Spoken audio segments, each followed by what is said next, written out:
So today we've got our 11th, maybe, community video. If you're new here, a community video is where I ask you guys to send me in a whole bunch of questions and I answer them right here in a video. These are some of my favorite videos to make, and I'm glad that you guys continue to send in questions and interact with me. So thank you for that. As always, if you do watch these videos somewhat regularly, I'd really appreciate if you sub to the channel, as it really helps me out.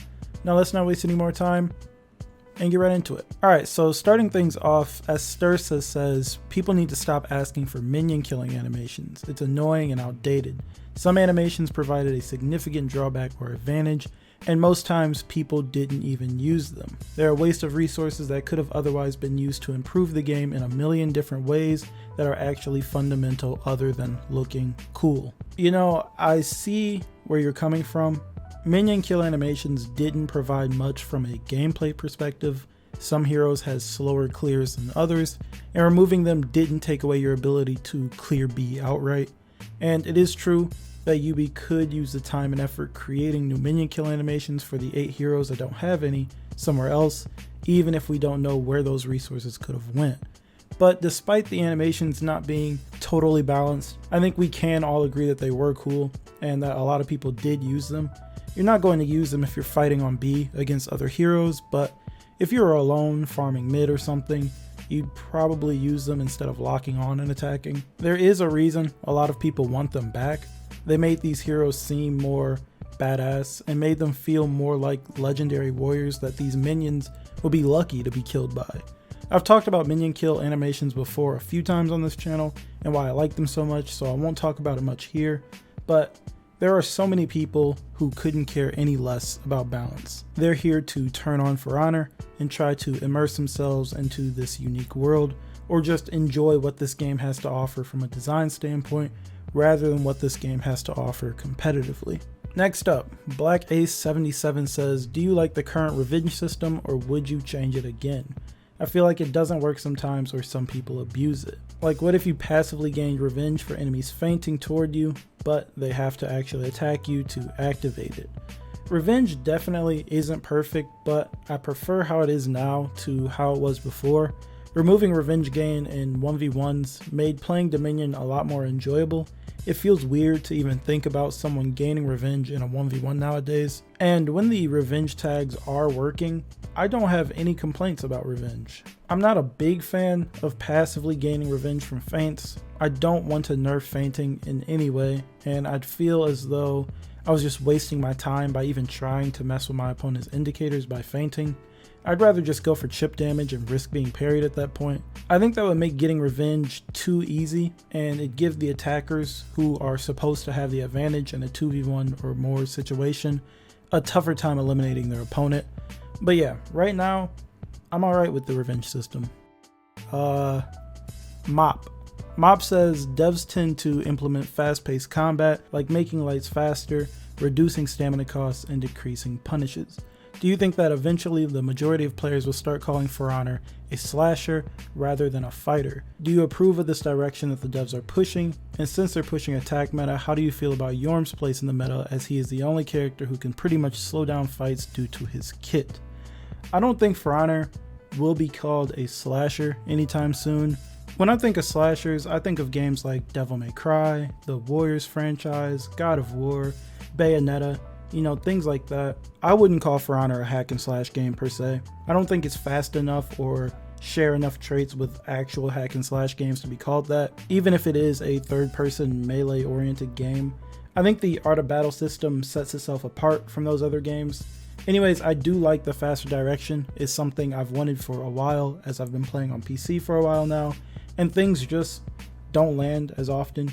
I like the testing grounds for a number of reasons, one of them being that weaker heroes who had a tough time attacking from neutral got to play the game now. And it made using heroes a lot more fun. I really enjoyed it, and I'm still waiting to hear some word on how Ubi is going to move forward after letting us test those changes.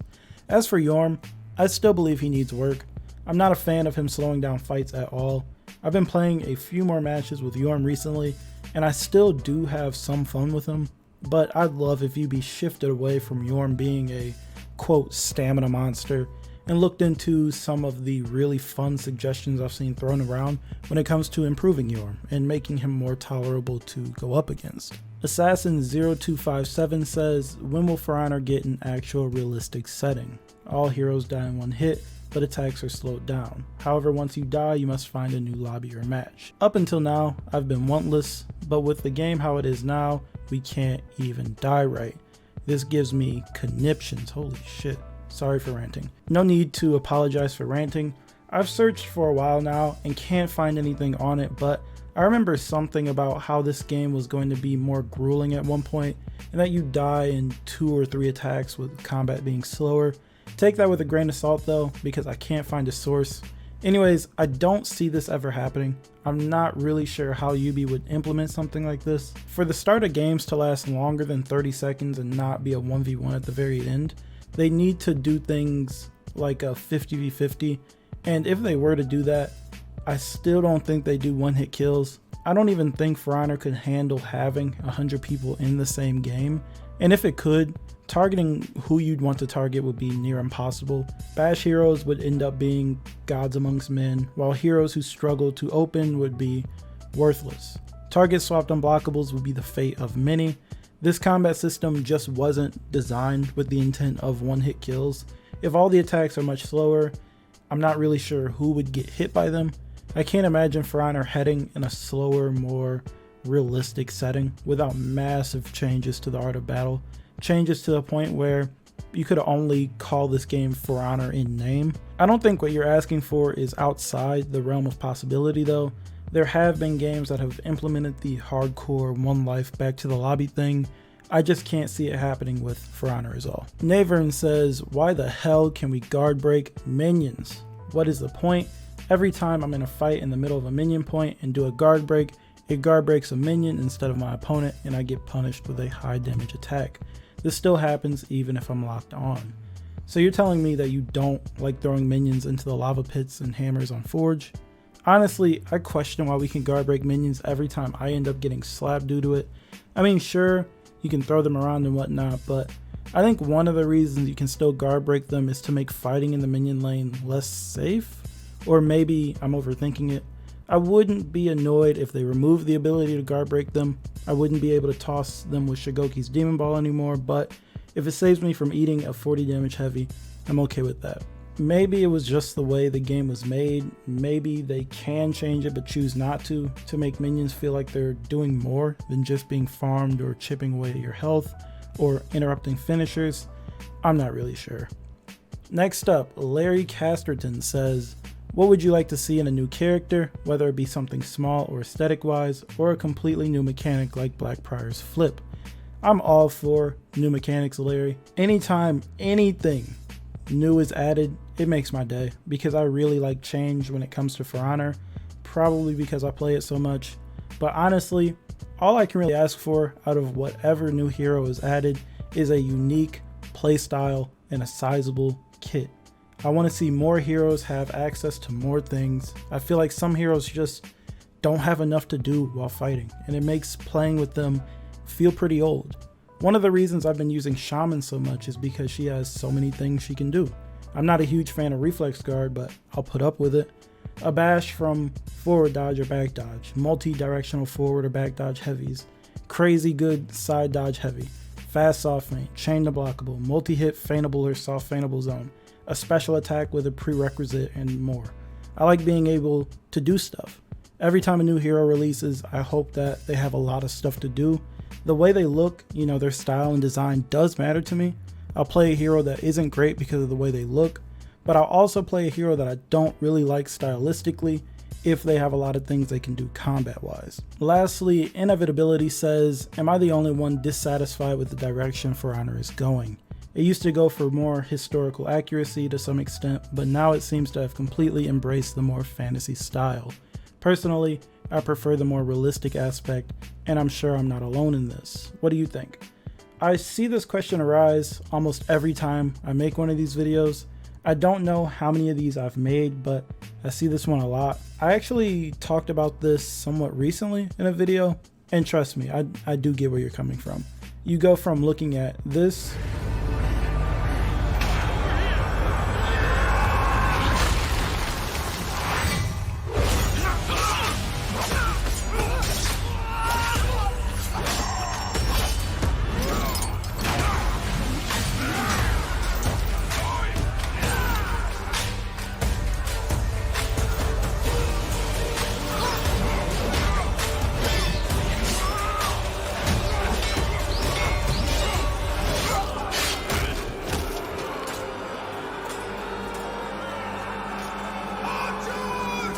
to this. This is just the game we've got now. A lot of people like some of the more fantasy style elements as it gives the game a sense of character.